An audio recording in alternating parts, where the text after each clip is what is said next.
Hello guys, welcome to Crips and Tech. आज की class में हम लोग इलेक्ट्रिसिटी टॉपिक कवर करेंगे। इसमें ये 10th क्लास का थर्ड यूनिट है। फिजिक्स का टॉपिक है, थर्ड यूनिट है। इसकी पिछली क्लासेस में हम लोगों ने एक light and optics light and optics cover कर लिया था। इसका नेक्स्ट जो था ह्यूमन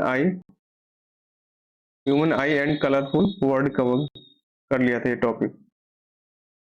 नेक्स्ट आज का जो है इलेक्ट्रिसिटी के बारे में जानेंगे। इसको इलेक्ट्रिसिटी में क्या होता है, आपका इलेक्ट्रिक पोटेंशियल क्या चीज होती है। इसमें काफी कंफ्यूज होते हैं बच्चे। इसमें इलेक्ट्रिक पोटेंशियल पोटेंशियल डिफरेंस क्या होता है, इसका पोटेंशियल डिफरेंस क्या होता है। दूसरा, इलेक्ट्रिक करंट क्या होता है, इलेक्ट्रिक सर्किट क्या होता है। ये चार टॉपिक आज की क्लास में बेसिकली हम कवर करने वाले हैं इसमें। तो आज की क्लासेस का हम कंटिन्यू करते हैं इसको। नेक्स्ट आपका सबसे पहले हम देखते हैं कि क्या क्या कवर करने वाले हैं। जैसे अगर पूछा जाए कि क्या होता है इलेक्ट्रिसिटी, होती क्या एक्चुअली, ये convenient form of the energy होता है। ये क्या होता है, एक convenient form of the energy होता है। एक एनर्जी का, इलेक्ट्रिसिटी जो होती है एनर्जी का फॉर्म होती है। जैसे एक मैकेनिकल होता है, ठीक है ना। मैकेनिकल एनर्जी, जैसे मैकेनिकल एनर्जी को साइकिल आप चलाते हो, साइकिल अगर आप चला रहे हो तो क्या होता है, मैकेनिकल एनर्जी होता है, ठीक है ना। आप क्योंकि आप पैर से क्या कर रहे हो, पैडल को घुमा रहे हो, तो क्या क्या क्या स्टोर कर रहे हो आप, मैकेनिकल एनर्जी होता है। वैसे ही हमारा क्या होता है, इलेक्ट्रिक एनर्जी होता है, ठीक है ना। इलेक्ट्रिक एनर्जी होता है जो हमें इलेक्ट्रिक इस टॉपिक में कवर करेंगे इसमें, ठीक है। तो किस कैसा होता है ये कन्वीनियंट फॉर्म, काफी मतलब एक इजिली एनर्जी जो होता है ना, कन्वीनियंट फॉर्म, आप जिसको इजिली यूज कर सकते हो आप इसको, है ना। दूसरा चीज ये क्या, इलेक्ट्रिसिटी होती क्या चीज है, कैसे वो फ्लो करता है इलेक्ट्रिसिटी, ठीक है ना। और दूसरा, कौन कौन से ऐसे फैक्टर्स होते हैं जो करंट को कंट्रोल करते हैं। कौन कौन से ऐसे फैक्टर होते हैं जो करंट को, इलेक्ट करंट कहने का मतलब कि इलेक्ट्रिक करंट को कौन कौन से फैक्टर होते हैं जो कंट्रोल करते हैं, ठीक है। इस टॉपिक में हम कवर करेंगे आज की क्लासेस में। बेसिकली हम इसको, तो पहले हम समझते हैं कि इलेक्ट्रिक करंट या इलेक्ट्रिक सर्किट होती क्या चीज है, फिर उसके आगे हम कंटिन्यू करेंगे। तो पहले हम समझ लेते हैं कि इलेक्ट्रिक करंट होता क्या चीज है। इलेक्ट्रिक करंट, देखिए, पहले हम समझते हैं कि इलेक्ट्रिक सर्किट होता क्या है। इलेक्ट्रिक सर्किट के बारे में जान लेते हैं पहले। Electric circuit, electric circuit, electric circuit, ठीक है। अब इलेक्ट्रिक सर्किट एक्चुअली होता क्या है, कंटिन्यूअस एंड क्लोज पाथ होता है। क्या होता है, continuous continuous and closed path of the current, उस path of an electric electric current का एक क्लोज्ड और कंटिन्यूअस पाथ होता है। इसी को क्या बोला जाता है, इलेक्ट्रिक सर्किट बोला जाता है। An electric circuit, sorry, electric circuit, electric circuit इसको बोला जाता है। अब जनरली होता क्या है, जैसे सपोज करिए कि ये चीज है, ठीक है ना। इधर आपने बल्ब लगाया, ठीक है। और बल्ब लगाने के बाद इधर आपने क्या लगा दिया, बैटरी लगा दी, बैटरी लगा दी। तो क्या इधर आपने स्विच लगा दिया, एक स्विच, ठीक है। स्विच लगा दिया, ठीक है। आपका ये स्विच है और ये बल्ब है। ये क्या है, आपका बैटरी है, ये बैटरी है। अब जैसे आपने स्विच को, जैसे घरों में आप देखते हो, जैसे स्विच ऑन करते हो आप, तो इससे क्या फ्लो करने लगता है, करंट ऑटोमेटिकली फ्लो करने लगता है। रीजन क्या होता है कि जैसे आप स्विच ऑन करते हो तो ये क्या होता है, जो स्विच होता है इस सर्किट, ये पॉइंट और ये पॉइंट आपस में कनेक्टेड हो जाते हैं। किसके थ्रू कनेक्टेड हो जाते हैं, इस स्विच के थ्रू कनेक्ट हो जाते हैं। अब ये कनेक्ट हो जाते हैं तो फिर इससे इलेक्ट्रिक करंट फ्लो कर जाता है। तो इसको क्या बोला जाता है, इलेक्ट्रिक सर्किट बोला जाता है। क्या होता है, continuous and close path of the electric current. कैसा होता है, क्लोज पाथ होता है सर्किट का। क्या क्या पॉसिबल है कि इसमें कभी इलेक्ट्रिक ये सर्किट पॉसिबल है? इससे इससे इलेक्ट्रिक करंट फ्लो करेगा कभी?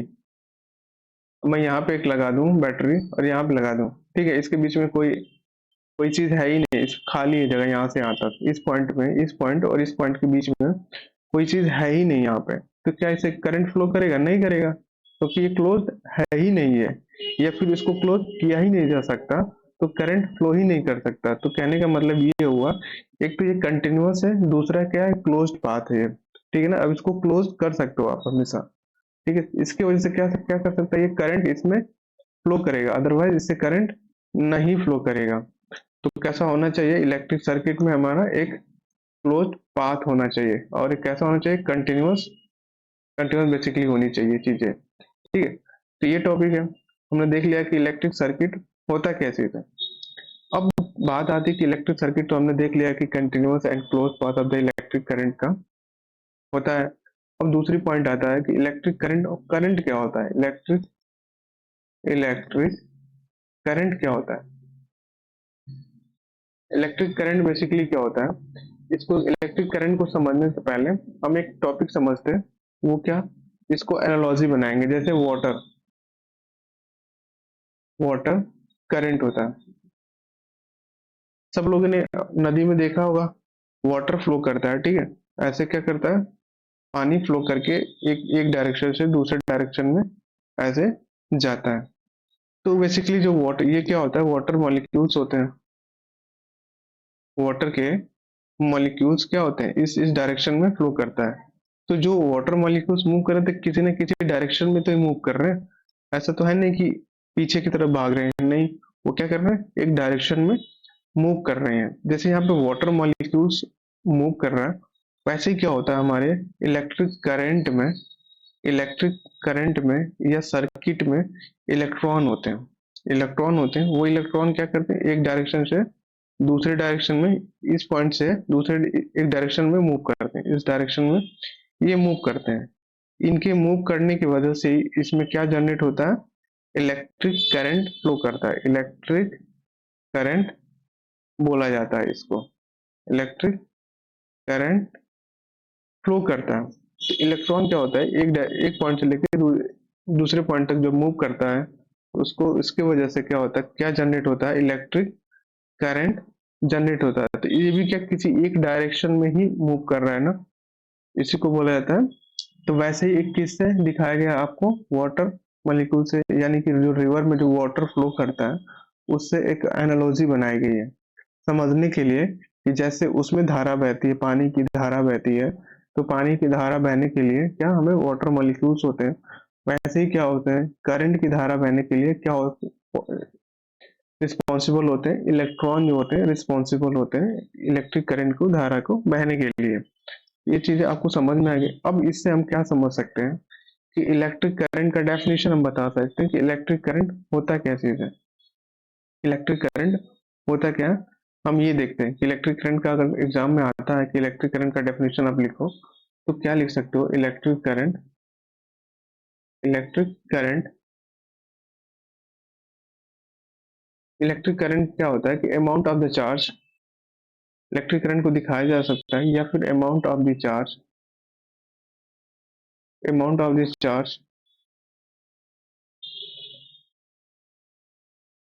Charge flowing through a, through a particular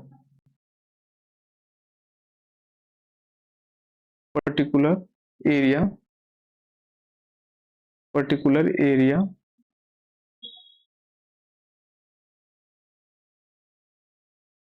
particular area in unit time. एक यूनिट टाइम में मतलब एक सेकेंड में या यूनिट टाइम में जितने अमाउंट चार्ज फ्लो करते हैं थ्रू अ पर्टिकुलर एक एरिया से, जैसे हम बात करें कि जैसे ये पॉइंट है, ठीक है, अब इसमें इलेक्ट्रॉन जो है क्या फ्लो कर रहा है, इसमें इलेक्ट्रॉन ऐसे फ्लो कर रहा है। तो जो इलेक्ट्रॉन जो फ्लो कर रहा है या चार्ज फ्लो कर रहा है, किसी एक पर्टिकुलर एरिया से फ्लो, चार्ज फ्लो करेगा, किसी न किसी एरिया से क्रॉस सेक्शन से फ्लो करेगा। तो जो एक टाइम में जितने अमाउंट ऑफ द चार्ज अगर फ्लो करता है इलेक्ट्रॉन, या चार्ज फ्लो करता है एक टाइम में पर्टिकुलर एरिया से कितने अमाउंट ऑफ चार्ज फ्लो करता है, उसी को क्या बोला जाता है, इलेक्ट्रिक करंट। अब इलेक्ट्रिक करंट को ये किसके रिस्पेक्ट में, टाइम के रिस्पेक्ट में बताया गया। तो जैसे कि अगर हम लिखें इसको तो I is equal to Q by T होता है। आई इज इक्वल टू क्या होता है, क्यू बाई टी होता है। ठीक है, क्यू क्या हमारा चार्ज होता है, क्यू क्या होता है हमारा चार्ज होता है, टी क्या होता है हमारा टाइम होता है। तो सपोज कि जैसे मैं ये बोलूं कि I is equal to Q by T, ठीक है, तो ये क्या 1 कूलम चार्ज बोल दिया, और ये time 1 second, 1 second. 1 coulomb charge 1 second में कितना फ्लो कर रहा है किसी पर्टिकुलर एरिया से, उसको क्या बोला जाएगा, 1 एम्पियर बोला जाएगा। 1 से 1 कट जाए तो ये क्या बोला जाएगा, 1 एम्पियर होगा। ये पॉइंट क्या होगा, 1 एम्पियर। ये तो इलेक्ट्रिक करंट है। अब जैसे इसको डायग्राम के माध्यम से हम समझते हैं इसको, कि एयर करंट और वाटर करंट आपको बताया। एयर भी क्या होती है, एक डायरेक्शन से दूसरे डायरेक्शन में ये फ्लो करती है, ऐसे एक डायरेक्शन से दूसरे डायरेक्शन में से फ्लो करती है। ठीक है, वाटर भी क्या होता है, ऐसे फ्लो करता है एक डायरेक्शन से दूसरे डायरेक्शन में, एक डायरेक्शन से दूसरे डायरेक्शन में ये आती है। तो ये क्या होता है, ये भी इसका क्या होता है, डायरेक्शन होता है। एक डायरेक्शन होता है कि एक डायरेक्शन पर्टिकुलर डायरेक्शन में मूव करना होता है। अब इलेक्ट्रिक करंट के लिए जैसे हमने बताया कि क्या रिस्पॉन्सिबल होते हैं, इलेक्ट्रॉन या चार्ज क्या करते हैं, ये फ्लो करते हैं एक पॉइंट से दूसरे पॉइंट तक जब फ्लो करते हैं, उनकी वजह से क्या होता है, करंट जनरेट होता है। अब ये इस पोर्शन को क्या बोलते हैं, इलेक्ट्रिक सर्किट बोला जाता है। अब इलेक्ट्रिक सर्किट में क्या आप देख सकते हो कि ये बैटरी है आपकी, ये बैटरी है, और इसमें करंट क्या कर रहा है, फ्लो कर रहा है। तो ये कैसा है, कंटिन्यूअस है, कहीं ब्रेक डाउन है, कंटिन्यूअस है, कंटिन्यूअस एंड क्लोज पाथ है, continuous, continuous and closed path है। क्या ये कंटिन्यूअस एंड क्लोज पाथ है, path of the electric current है। इलेक्ट्रिक करंट का एक कंटिन्यूअस एंड क्लोज पाथ है, कहीं में ब्रेक डाउन नहीं है।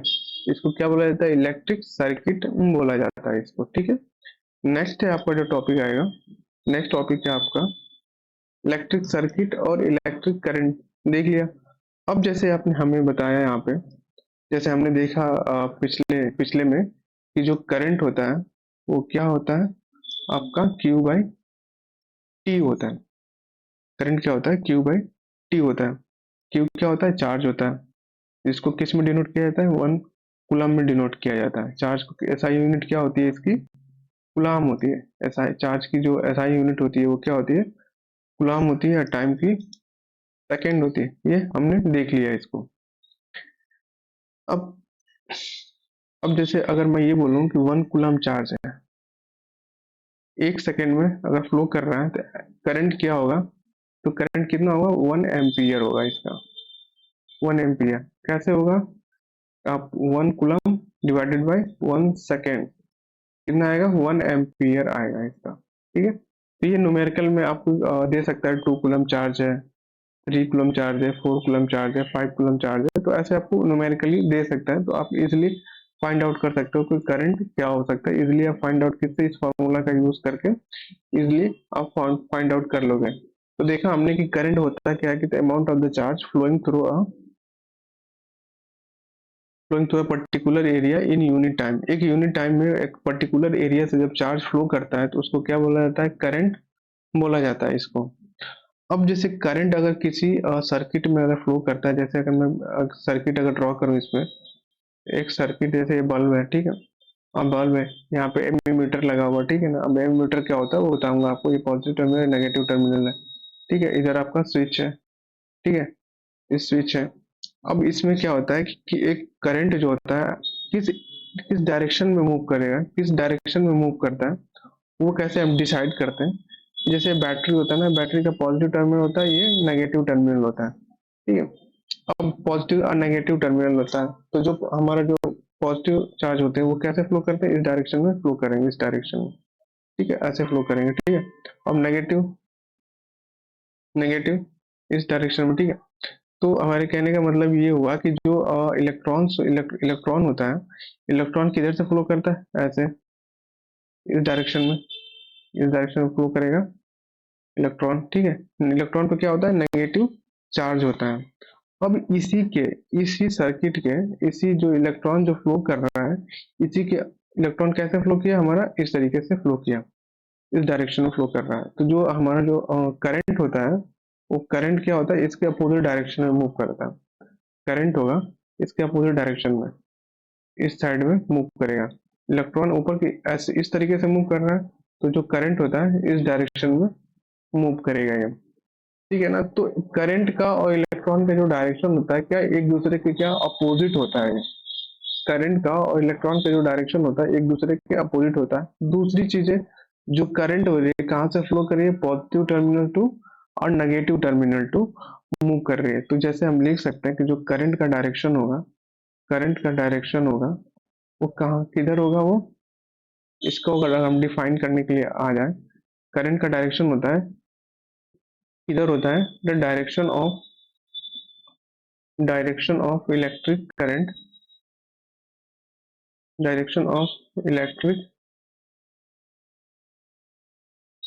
direction of electric current is taken as opposite to the direction of the to the direction of flow of electrons electrons के flow के डायरेक्शन, अपोजिट डायरेक्शन में हमारा electric current ये फ्लो करता है। जैसे आपने यहाँ पे देख लिया। दूसरी चीज ये है कि जो करंट है कहाँ से किधर फ्लो करता है। अगर नोट आप लिखना चाहोगे, from positive terminal to the current flows in the circuit, current flows in the circuit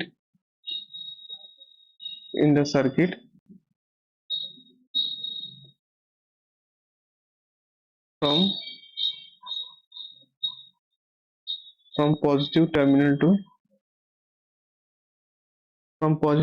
to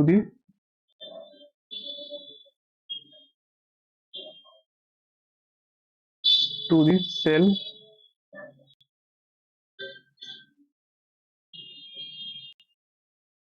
bottom of the cell to the negative terminal of the cell of the cell cell के negative terminal तक पहले क्या flow करता है, positive terminal से लेकर के negative terminal of the cell. जैसे कि ये इलेक्ट्रॉन किधर फ्लो कर रहा है, इस साइड में फ्लो कर रहा है, और जो हमारा चार्ज करंट है वो इसके अपोजिट डायरेक्शन में ये फ्लो करता है। तो जो स्टार्ट हो कहाँ से हुआ, पॉजिटिव टर्मिनल टू और नेगेटिव टर्मिनल। यही लिखा गया है कि जो करंट होता है फ्लो करता है in the circuit from positive terminal of the cell to the negative terminal of the cell. ये पॉइंट नोट डाउन कर लेना, कभी कभी पूछ सकता है कि जो करंट की डायरेक्शन किधर होती है। पहला आप ये बता सकते हो कि जो करंट की डायरेक्शन होती है वो डायरेक्शन जो इलेक्ट्रॉन का जो फ्लो होता है जिस डायरेक्शन में, उसके अपोजिट डायरेक्शन में होती है इसके। दूसरा कहाँ कहाँ से फ्लो करता है, पॉजिटिव टर्मिनल से नेगेटिव टर्मिनल तक ये फ्लो करता है ये चीजें, ठीक है। अब जैसे इसमें हमने देख लिया इसका कि अब जैसे अब पूछा जाए कि मिली एम्पियर क्या होता है ना। मिली एम्पियर बेसिकली होता है क्या आपका चीज, मिली एम्पियर। तो उसको बताने के लिए आपको जानना पड़ेगा क्या होता है कि जैसे आई इज इक्वल टू, हमने बताया आपको कि आई इज इक्वल टू क्या होता है, क्यू बाई टी होता है। आई इज इक्वल टू क्या बताया, क्यू बाई टी होता है, ठीक है। अब क्यू क्या है, चार्ज है, और टी क्या है, सेकेंड है, ठीक है। अब इसकी जो आई की जो यूनिट होता है किसमें होता है, एम्पियर में होता है, ठीक है। आई का जो यूनिट होता है वो एम्पियर में होता है। जब आई को हम ये लिखें 1 मिली एम्पियर, 1 मिली एम्पियर, तो अगर इसको एम्पियर में कन्वर्ट अगर करना होगा, एम्पियर में आपको कन्वर्ट करना होगा, तो क्या लिख सकते हो, 10⁻³ एम्पियर। 1 माइक्रो एम्पियर आप क्या लिखोगे, 10⁻⁻6 एम्पियर होता है, ठीक है। अब जैसे कि चार्ज होता है, SI unit of the electric charge, coulomb आपने देख लिया कि जो एसआई यूनिट है, SI unit of electric charge, charge is कितना, सी है। ठीक है, 1 coulomb charge, 1 coulomb charge, 1 coulomb charge is equal to 6 into 10 to the power 18 electrons. 1 coulomb charge में कितने इलेक्ट्रॉन्स होते हैं, 6 into 10 to the power 18 electron से। ऑब्जेक्टिव में भी पूछ लेता है आपका।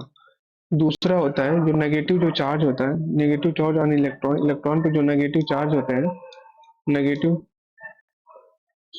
Negative charge on electron, charge on electron कितना होता है, 1.6 into 10 to the power -19 होता है ये बेसिकली। अब दूसरी चीजें आती है कि आपने देखा I is equal to Q/T, अगर 1 कूलम चार्ज है और यूनिट सेकेंड है तो कितना एम्पियर आएगा, 1 एम्पियर आएगा। ठीक है, तो 1 एम्पियर को अगर डिफाइन अगर करने के लिए आता है कि 1 एम्पियर एक्चुअली होता क्या है, 1 एम्पियर एक्चुअली होता क्या है, तो इसका मतलब ये होता है defined as the flow of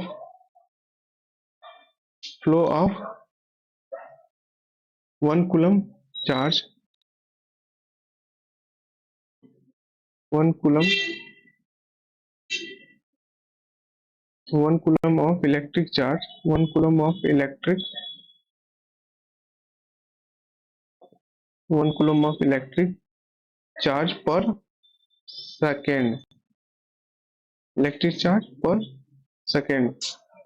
जैसे I is equal to 1 coulomb का मतलब 1 C, electric charge per second 1 second, कितना आएगा, 1 एम्पियर।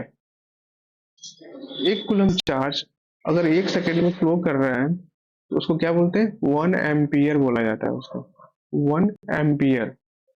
ठीक है, अब देखा कि 1 एम्पियर को अगर एसआई यूनिट अगर आपका जैसे चेंज, अगर 1 मिली एम्पियर लिखा हुआ है, 1 मिली एम्पियर, अभी मैं आपको बताया कितना होता है, 10 to the power -3 ampere. 1 micro ampere question में दिया है, कितना होगा, 10 to the power -6 एम्पियर होगा ये। ठीक है, अब जैसे इलेक्ट्रिक करंट को, इसको इलेक्ट्रिक जो करंट होता है इसको मेजरमेंट करने के लिए हमें एक इंस्ट्रूमेंट की जरूरत पड़ती है। इसको मेजरमेंट करने के लिए एक इंस्ट्रूमेंट की हमें जरूरत पड़ती है। उस इंस्ट्रूमेंट का बेसिकली नाम क्या है, अब क्या होता है, एमीमीटर बोला जाता है। जैसे इलेक्ट्रिक करंट है, इलेक्ट्रिक इलेक्ट्रिक करंट को मेजरमेंट के लिए कौन सा इंस्ट्रूमेंट यूज किया जाता है, एमीमीटर यूज किया जाता है, एमीमीटर होता है ये। ठीक है, तो ये कोई पूछ सकता है कि इलेक्ट्रिक करंट को मेजर करने के लिए कौन सा इंस्ट्रूमेंट आप यूज करते हैं। ये क्या होता है, इंस्ट्रूमेंट होता है, इंस्ट्रूमेंट्स होता है। ठीक है, अब ये इंस्ट्रूमेंट होता है, एमीमीटर होता है। एमीमीटर जो सर्किट होती है, जैसे कि हमें सपोज करिए कि ये बल्ब है, ठीक है, एक सर्किट है। ठीक है, तो यहाँ पे क्या होता है, एमीमीटर लगा होता है। ठीक है, दूसरा यहाँ बैटरी लगी होती है। ठीक है, और यहाँ पे एक स्विच, इस टाइप में स्विच है ये। ठीक है, तो जो ये एमीमीटर होता है ना, एमीमीटर होता है ये, एमीमीटर होता है, ये क्या होता है, बल्ब होता है। और ये क्या होता है, बैटरी आपके। ठीक है, अब ये एमीमीटर इंस्ट्रूमेंट इलेक्ट्रिक करंट को, इसमें जो सर्किट होता है, इस कैसे कनेक्ट किया जाता है, पैरेलल होता है या सीरीज होता है। तो किस में कनेक्शन होता है इसका, कनेक्शन जो होता है इसका सर्किट में, वो कैसा होता है, सीरीज में होता है। अब सीरीज में कहने का मतलब कि जैसे कि आप यहाँ खड़े हो, अगर एक इंस्ट्रूमेंट यहाँ जोड़ दिया, एक और जोड़ दिया, मतलब एक लाइन में आप जोड़ते चले गए। ठीक है ना, यहाँ अब यहाँ पे नहीं जोड़ना है, यहाँ पे ऐसे नहीं जोड़ना है, नहीं, ये गलत हो जाएगा। क्या, सीरीज का मतलब एक पॉइंट पे जोड़ा, फिर एक जोड़ा, फिर एक लाइन में आप जोड़ते हैं। जैसे आप प्रेयर के टाइम में आप क्या होते हैं, एक लाइन में होते हो, एक के पीछे एक, एक के पीछे एक खड़े रहते हो ना, इसको बोला जाता है सीरीज। जो हम आगे पढ़ेंगे इसको, इसका कनेक्शन कैसा होता है, सीरीज में होता है। एमीमीटर का पर्पस क्या होता है, इलेक्ट्रिक करंट को मेजरमेंट करना इसका पर्पस होता है। अब इसको एक डायग्राम के माध्यम से हम समझते हैं। जैसे कि आपने जो भी पढ़ा हम उसको समराइज करते हैं। जैसे ये क्या है, इलेक्ट्रिक सर्किट है। अब इलेक्ट्रिक सर्किट है, आप देखो ये पॉजिटिव या नेगेटिव टर्मिनल, इससे क्या होता है, इससे करंट ऐसे फ्लो करेगा फ्रॉम किस पॉइंट से लेकर के, फ्रॉम पॉजिटिव टर्मिनल टू और नेगेटिव टर्मिनल तक ये फ्लो करेगा जब स्विच को ऑन करोगे आप। दूसरी चीज है, इस डायग्राम में आप देख सकते हो कि जो करंट है किस डायरेक्शन में फ्लो कर रहा है, इलेक्ट्रॉन के फ्लो के डायरेक्शन के अपोजिट में ये फ्लो कर रहा है। जो करंट का डायरेक्शन ये है तो इलेक्ट्रॉन का डायरेक्शन ये है। अगर आपको याद रखना हो तो कैसे आप याद रखोगे, जैसे वाटर होता है नदी में, तो फिश, नदी में जो फिश होती हैं, अगर अगर वाटर इस साइड में वाटर करंट का डायरेक्शन ये है, तो जो फिश की जो डायरेक्शन होती है ना, फिश की जो डायरेक्शन होती है इस वाटर करंट की क्या होती है, अपोजिट होता है। तो आप मान सकते हो कि फिश को इलेक्ट्रॉन मान लो, और इसको, और जो वाटर है इसको वाटर करंट मान लो आप, वाटर करंट मान लो आप इसको। ठीक है, तो याद करने का तरीका है कि इलेक्ट्रॉन है और वाटर करंट इधर फ्लो कर रहा है, ठीक है, अपोजिट डायरेक्शन में। तो फिश फिश का जो मूव करता है उसका डायरेक्शन और वाटर करंट का डायरेक्शन दोनों क्या होता है, अपोजिट अपोजिट होता है। ये दोनों का क्या होता है, अपोजिट होता है। ठीक है, तो यहाँ पे आप देख सकते हो करंट का डायरेक्शन और दोनों का ये अपोजिट होता है। किस पॉइंट से, पॉजिटिव टर्मिनल टू और नेगेटिव टर्मिनल से। ठीक है, तो इलेक्ट्रॉन किधर फ्लो करता है, नेगेटिव टू पॉजिटिव फ्लो करता है। आप ऐसे इसको याद कर सकते हो। दूसरा पॉइंट हमारा आता है, दूसरा पॉइंट ये आता है कि इलेक्ट्रिक पोटेंशियल और पोटेंशियल डिफरेंस होता क्या है। इलेक्ट्रिक पोटेंशियल और पोटेंशियल डिफरेंस होता क्या है चीज। हम जैसे यहाँ देख सकते हो ये क्या है, इलेक्ट्रिक पोटेंशियल और पोटेंशियल डिफरेंस। तो इससे जैसे समझने से पहले हम एक डायग्राम के माध्यम से समझते हैं। जैसे सपोज करिए कि एक एक वाटर रखा है, ठीक है ना, और इसी के लेवल में, सेम लेवल में एक और टैंक रखा, वाटर टैंक है यहाँ पे। ठीक है, वाटर टैंक है, दोनों में एक ही लेवल में पानी भर दिया गया है। इसमें दोनों में एक ही लेवल में वाटर फिल कर दिया गया है। ठीक है, अब इन दोनों को एक वाट पाइप के थ्रू कनेक्टेड कर दिया गया। ये क्या है, पाइप है। ठीक है, अब ये क्या पॉसिबल है, जो जो यहाँ तक हाइट है, सपोज करिए इसकी भी हाइट 5 मीटर तक है, 5 मीटर तक है, और इसकी भी हाइट क्या है, 5 मीटर तक है। ठीक है, अभी दोनों का 5-5 मीटर, तो क्या ये वाटर इस डायरेक्शन में फ्लो करेगा या फिर इस डायरेक्शन में फ्लो करेगा। फ्लो पॉसिबल है, नहीं पॉसिबल है, क्योंकि आप देख रहे हो ना कोई हाइट का डिफरेंस है ही नहीं, इसमें भी कोई हाइट का डिफरेंस है ही नहीं। आप जनरली आप क्या करो कि ग्राउंड ग्राउंड पे या फिर किसी प्लेन प्लेन जगह पे बीकर में पानी भर दो और सेम लेवल में भर दो, आप देखोगे कि दोनों में जो वाटर का फ्लो होगा नहीं होगा, वो वाटर का फ्लो नहीं होगा, क्योंकि वो डिफरेंस है ही नहीं। अब जैसे झरना होता है, झरने का जो पानी होता है किसे, नीचे की तरफ गिरता है। क्यों गिरता है, नीचे की तरफ गिरता है, ऊपर ऊपर की तरफ जाना चाहिए, नहीं गिरता है, क्योंकि यहाँ का इसकी इसकी हाइट में क्या होता है, एक डिफरेंस होता है। नीचे जो ग्राउंड वाटर होता है यहाँ पे, और यहाँ पे जो हाइट होती है वो क्या होता है, हाइट का डिफरेंस होता है। जो जो यहाँ पे स्टोर पानी है और यहाँ पे जो पानी गिर रहा है, इनके इनके बीच में क्या होता है, हाइट होता है। तो ही पानी आप देखोगे ऊपर से नीचे की तरफ आता है। या फिर अब घरों में आप देखते हो, घरों में आप देखोगे कि जो टंकी होती है, पानी की जो टंकी होती है वो छत के ऊपर रखी होती है। क्यों ना उसके हम नीचे ही रख दें, जहाँ पे नल लगा है वही नल पे नल नल के पास में ही लगा दें, तो वाटर का फ्लो होगा ही नहीं, क्योंकि दोनों का लेवल क्या हो जाता है, सेम हो जाता है, एक ही हाइट पे हो जाता है। इसकी वजह से पॉसिबल नहीं होता है फ्लो करना। वैसे ही हमारे क्या होता है कि एक जो जैसे इसमें वाटर को फ्लो कराने के लिए क्या, एक डिफरेंस चाहिए, प्रेशर का डिफरेंस चाहिए। अब वही मैं क्या करूँ इसका, वही अगर मैं क्या करता हूँ, इसमें क्या कर दिया, यहाँ तक भर दिया, पानी यहाँ तक भर दिया। और दूसरा चीज है, अब मैं क्या करूंगा कि इस जो वाटर वाटर टैंक है इसमें मैंने यहीं तक भरा, ठीक है, यहीं तक भरा। तो अब देखोगे कि जो वाटर है ना इस डायरेक्शन में फ्लो करना स्टार्ट कर देगा, मतलब यहाँ से यहाँ से इस डायरेक्शन में स्टार्ट करने लगे। क्यों स्टार्ट कर देगा भाई, इसका रीजन ये होता है कि जो यहाँ का जो प्रेशर है ना, इसमें जो वाटर प्रेशर है, पी वाटर प्रेशर है ज्यादा है कंपैरिजन में P2 के ज्यादा है, तो P1 में P2 से ज्यादा है, तो अब निकालोगे P1 माइनस P2, एक डिफरेंस निकल के आएगा, ठीक है ना, एक डिफरेंस निकल के आएगा। इस वाले केस में नहीं आएगा, सपोज यहाँ भी P1 है और यहाँ भी P2 है, ठीक है ना, तो P1 P2 आपस में क्या है, क्योंकि दोनों का हाइट बराबर है, तो P1 माइनस P2 करोगे आप, P1 माइनस P2, तो ये क्या जीरो है, कोई डिफरेंस है ही नहीं इनके बीच में। यहाँ आप निकालोगे, यहाँ पे भी डिफरेंस आ रहा है, तो ऐसा क्या चीज है कि जो इनको फ्लो करा रहा है, एक पॉइंट से दूसरे पॉइंट तक फ्लो करा रहा है, क्या चीज है, एक डिफरेंस है। वो डिफरेंस क्या है, प्रेशर डिफरेंस है। वैसे ही हमारे जो सर्किट होता है ना, हमारी जो सर्किटें होती हैं, करंट की जो सर्किटें होती हैं, उनमें भी, और तो जैसे मैंने वायर वायर ही छोड़ दिया, क्या इस वायर में पॉसिबल है कि खुद खुद इलेक्ट्रिक करंट फ्लो करने लगे? अब छोड़ दो, कहीं भी एक वायर लो, अब छोड़ दो, ऐसे करंट फ्लो करने लगेगा? नहीं करेगा भाई, नहीं करेगा, वो रीजन नहीं करेगा। उसके लिए फ्लो कराने के लिए आप देखते हो कि बैटरी लगाते हो आप, एक बैटरी क्या है, एक डिफरेंस क्रिएट करता है, एक फोर्स आप लगाते हो इलेक्ट्रॉन को फ्लो करने के लिए। इलेक्ट्रॉन को फ्लो करने के लिए क्या करते हो, एक फोर्स लगाते हो। जैसे कि मैं एक बल्ब यहाँ पे बनाता हूँ, ठीक है, यहाँ पे एमीमीटर लगाया, एमीमीटर लगाने के बाद यहाँ पे बैटरी लगाया, बैटरी के बाद एक स्विच लगा दिया, यहाँ पे स्विच लगा दिया, जो यहाँ से क्लोज होगा, ठीक है। अब देखोगे कि अगर जैसे मैंने इसको हटा दिया, इसको हटा दिया, बैटरी कुछ भी नहीं लगाया, तो क्या ये बल्ब ग्लो करेगा? करेगा? नहीं करेगा, कभी नहीं करेगा ये।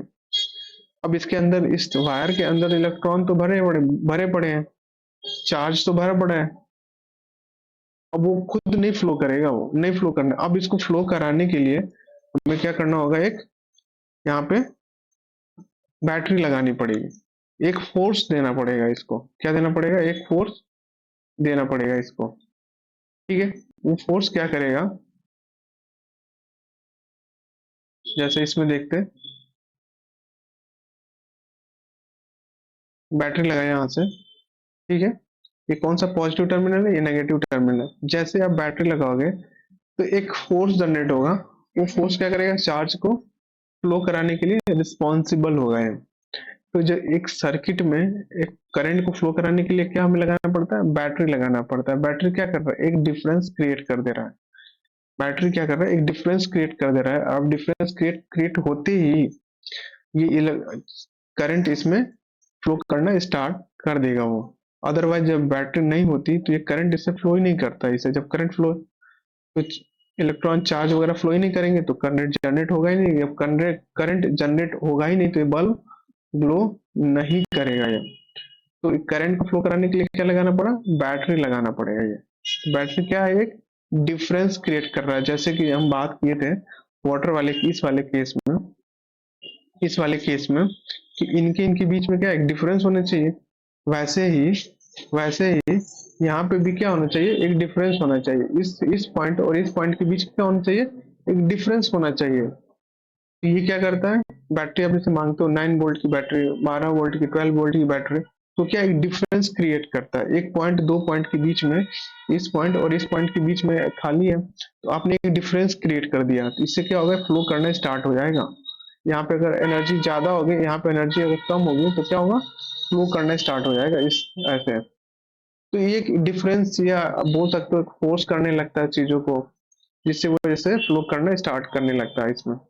तो बेसिकली एक इसको हम देखते हैं एक डायग्राम के माध्यम से, इलेक्ट्रिक चार्ज। अब जैसे कि वाटर टैंक है, और वाटर टैंक के अंदर जो वाटर रखा हुआ है, ये क्या है, चार्ज की तरह काम कर रहा है। एक जैसे वाटर वाटर कैसे एक चार्ज की तरह काम करने लग रहा है। अभी जैसे ही इससे वाटर अगर फ्लो कर रहा है, तो रास्ते में बहुत सारी चीजें रेजिस्टेंस आएगा, मतलब कि इसको लॉस होना पड़ेगा। जैसे कि यहाँ वाटर अगर फ्लो करेगा, तो यहाँ पे पाइप के अंदर क्या होगा ना, लॉस होता है, फ्रिक्शन का लॉस, फ्रिक्शन वगैरह लगता है। इसको फ्रिक्शन कहने का मतलब कि ये वाटर क्या कर रहा है, मोशन में आ रहा है, मोशन में आ गया, तो इसकी जो मोशन को क्या करेगा, ये रेजिस्ट करेगा। ये मोशन को क्या करेगा, रेजिस्ट करेगा। जब इसके मोशन को रेजिस्ट करेगा, तो जैसे ये क्या धीरे होता है चला जाएगा ये, ठीक है ना, अपना एनर्जी लॉस कर देगा ये। तो जैसे ही जो एनर्जी लॉस करता है, ये तो किस में, वाटर के केस में हो गया, तो जो वाटर के केस में फ्रिक्शन लॉस होता है, वैसे ही जो हमारा करंट के केस में क्या होता है, रेजिस्टेंस होता है, ठीक है ना। और वाटर की जगह पे चार्ज होता है, ठीक है ना, चार्ज होता है, जब वायर के अंदर क्या होगा, वो चार्ज होगा। अब ये चार्ज क्या करेगा, इधर फ्लो करेगा, तो इसमें क्या होता है, रेजिस्टेंस होता है, रेजिस्टेंस।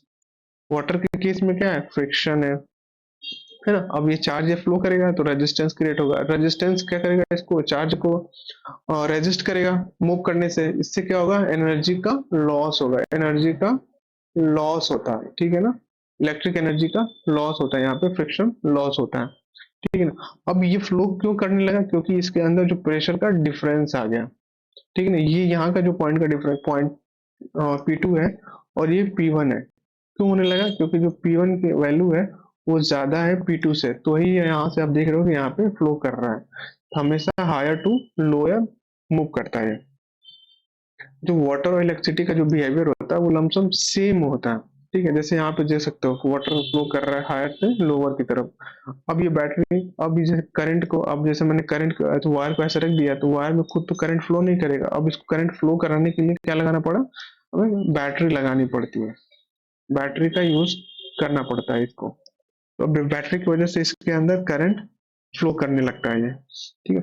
यहाँ तक चीजें हमने समझ लिया। अब जब बैटरी लगाया तो अब बैटरी डिसाइड कैसे करेंगे, कितने कितने कितने वोल्ट की बैटरी लगाएंगे, है ना। तो उसके लिए हमें पढ़ना पड़ेगा इलेक्ट्रिक पोटेंशियल और पोटेंशियल डिफरेंस पढ़ना पड़ेगा, कि इलेक्ट्रिक पोटेंशियल और पोटेंशियल डिफरेंस होता क्या चीज है, ठीक है। इलेक्ट्रिक पोटेंशियल, तो देखते हैं इलेक्ट्रिक पोटेंशियल होता क्या चीज है। पहले देखते हैं कि इलेक्ट्रिक पोटेंशियल क्या होता है, electric electric potential, electric potential क्या होता है, पहले देखते हैं कि इलेक्ट्रिक पोटेंशियल होता क्या चीज है। अब इससे इलेक्ट्रिक पोटेंशियल जानने से पहले हम एक चीज ये समझते हैं, वो चीज ये क्या है, कि जैसे सपोज करिए कि स्टेयर है ये, ठीक है ना, स्टेयर है ऐसे, आप एक ने 1 किलो का मास ले लिया, ठीक है ना, तो पोटेंशियल एनर्जी आपने पढ़ा होगा 9th स्टैंडर्ड में, क्या होता है, mgh होता है, ठीक है। मास इसका g कितना होगा, 10 होगा, 10 मीटर पर सेकेंड स्क्वायर होगा, ठीक है ना। यहाँ पे 1 मीटर, यहाँ पे सपोज करिए 3 मीटर, यहाँ पे सपोज करिए 5 मीटर।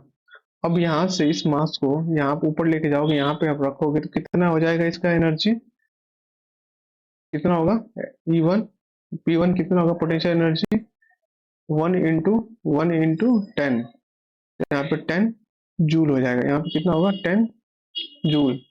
फिर वैसे ही 3 इंटू 1 इंटू 10, 13 जूल, है ना, यहाँ पे कितना हो जाएगा, 15 जूल।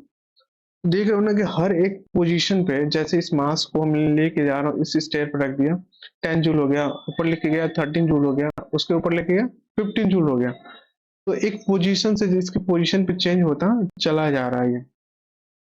जैसे हमारा ये ग्रेविटेशनल पोटेंशियल एनर्जी एक पोजीशन के साथ होता है, वैसे ही हमारा इलेक्ट्रिक पोटेंशियल होता है, ये भी एक पोजीशन के साथ होता है। तो अब इलेक्ट्रिक पोटेंशियल एनर्जी का मतलब, इलेक्ट्रिक पोटेंशियल का मतलब ये हुआ कि एक यूनिट चार्ज को, एक unit amount of work done, amount of work done, work done to bring a unit charge from infinity to the point in electric field, electric field, है ना। तो ये जैसे पोजीशन के साथ होता है, वैसे ही जैसे कि एक चार्ज है, ठीक है ना, एक इंफिनिटी से एक चार्ज को इस पॉइंट पे लाने के लिए जो एनर्जी, जो एनर्जी खपत करना पड़ा, जितने एनर्जी की हमें जरूरत पड़ी एक चार्ज को इस पॉइंट को इस पॉइंट तक, इंफिनिटी से इस पॉइंट तक लाने में जो एनर्जी हमें लगी, उसी को क्या बोला जाता है, इलेक्ट्रिक पोटेंशियल बोला जाता है इसको, ठीक है।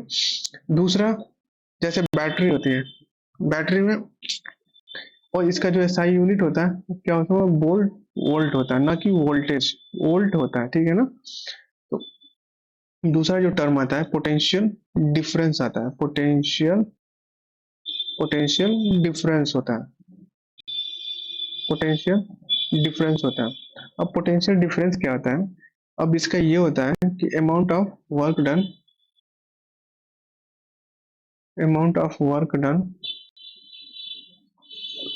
टू ब्रिंग अ यूनिट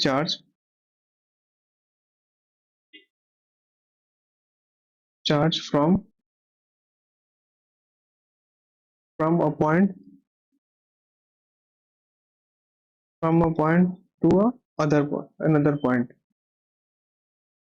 एक पॉइंट से दूसरे पॉइंट तक ले जाने में हमें जो वर्क डन करना पड़ा, इसको क्या बोलते हैं, पोटेंशियल डिफरेंस बोलते हैं। अब इसको एक एग्जांपल के माध्यम से इसको समझते हैं, होता क्या चीज है ये। देखिए,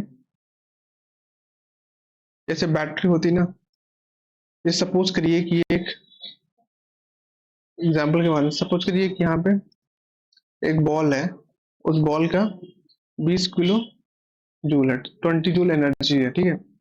अब यहाँ पे 0.5 है, ठीक है ना।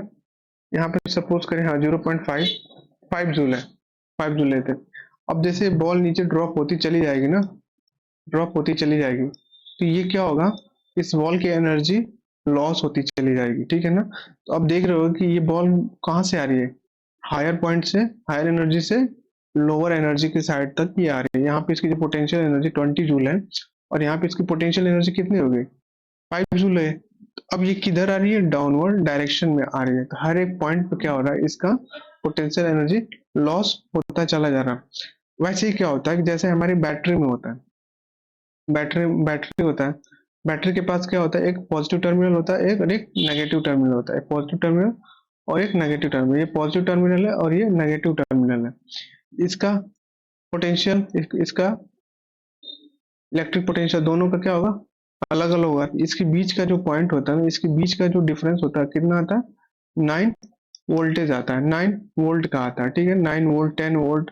ये क्या होता है, इस दोनों टर्मिनल के बीच का ये डिफरेंस होता है कि यहाँ पे, यहाँ का एनर्जी क्या है, यहाँ पे एनर्जी क्या है, ठीक है। इन दोनों का बीच का डिफरेंस होता है। तो दो ही आप देखते हो कि जैसे ही आप बैटरी में आप कनेक्टेड करोगे इसमें बल्ब के साथ में, बल्ब के साथ एक पॉजिटिव टर्मिनल नेगेटिव टर्मिनल लगा हो गया, तो एक डिफरेंस क्रिएट हो गया यहाँ पे।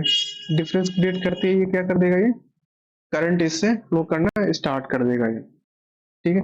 ये था आपका इलेक्ट्रिक पोटेंशियल।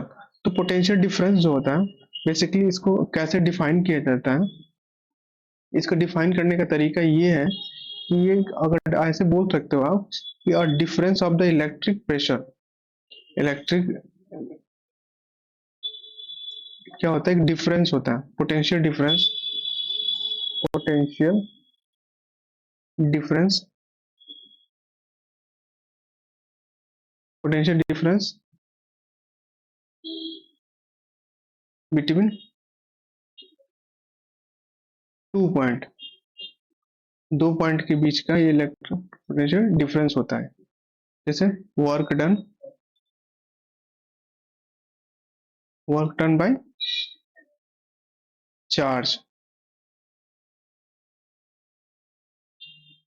डब्ल्यू, है ना। तो ये क्या होता है, 2 पॉइंटों के बीच का डिफरेंस होता है। उन डिफरेंस को कैसे दिखाया गया, वर्क डन बाय चार्ज से इसको दिखा सकते हैं। जैसे कि मैं बात करूं कि यहाँ पे E1, यहाँ का पॉइंट E1, जैसे मैं एक दो तार है, ठीक है ना, दो तार है, इस पॉइंट की अगर बात करनी है, यहाँ पे E1 है, यहाँ पे E2 है, दोनों के बीच का डिफरेंस निकालोगे E1 माइनस E2, तो क्या निकलेगा, वोल्टेज निकल के आ जाएगा। तो ये क्या होता है, पोटेंशियल डिफरेंस होता है। इसको किस में दिखाया जाता है, वोल्टेज में दिखाया जाता है, वोल्टेज में, ठीक है ना।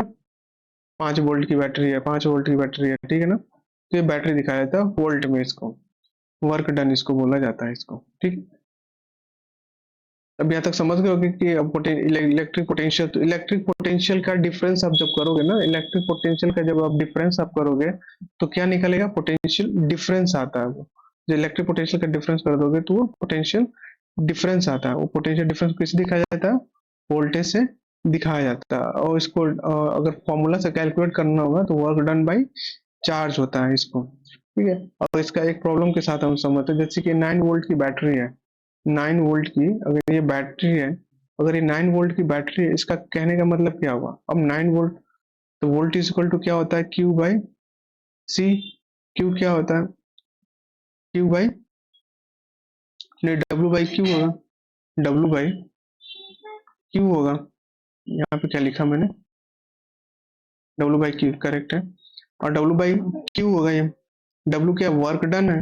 अब ये वर्क डन है, ये क्या चार्ज है, मतलब इतने चार्ज को मूव कराने के लिए कितना हमें एनर्जी की जरूरत पड़ी, वो हमें दिखा रहा है वोल्टेज।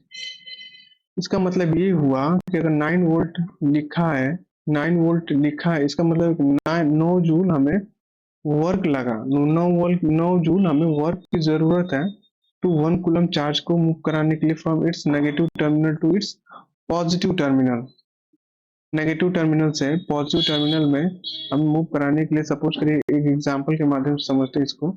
जैसे कि ये पॉइंट है, ठीक है, बैटरी है आपकी, ठीक है ना, अब इसके अंदर चार्ज है। अब 1 कूलम चार्ज को मूव कराने के लिए जो हमें एनर्जी की जरूरत पड़ी, वो कितनी जरूरत पड़ी, 9 जूल की रिक्वायर्ड होगी वो, है ना। 9 जूल की हमें रिक्वायर्ड होगी 1 कूलम चार्ज को फ्लो कराने के लिए इस सर्किट से। कितने जूल की जरूरत पड़ेगी, 9 जूल की, ठीक है। तो ये बैटरी का कहने का मतलब ये होता है, अगर 12 वोल्ट की बैटरी है, 1 कूलम चार्ज को मूव कराने के लिए हमें कितने कितने एनर्जी की जरूरत पड़ेगी, 12 जूल की एनर्जी हमें जरूरत पड़ेगी। कहाँ से, negative terminal to a positive terminal, negative terminal से पॉजिटिव टर्मिनल हमें मूव कराने के लिए हमें, जैसे जैसे हमें वायर का लेंथ हमें बढ़ता रहता है, वायर का लेंथ हमें बढ़ता रहता है, वैसे हमें वोल्टेज का, हमें बड़ा वोल्ट का बैटरी लेना पड़ता है, या फिर लोड बढ़ता रहता है तो उससे बड़ा हमें बैटरी का लेना पड़ता है ना। बाकी हम इसको हम देखेंगे नेक्स्ट क्लासेस में, ठीक है? तो नेक्स्ट क्लासेस में हम ओम्स लॉ देखेंगे, पैरेलल एंड पैरेलल सीरीज देखेंगे, सीरीज एंड पैरेलल देखेंगे, उसके रेजिस्टिविटी क्या होती है, ये पॉइंट हम कवर करेंगे आने वाली क्लासेस में इसको। तो बाकी आज से क्लासेस को इतना देर रखते हैं, बाकी अब कंटिन्यू आप चीजों को समझते रहिए, और कोई डाउट हो तो कमेंट बॉक्स में आप पूछ सकते हैं। ओके, नेक्स्ट क्लास में मिलते हैं नए टॉपिक के साथ। Thank you.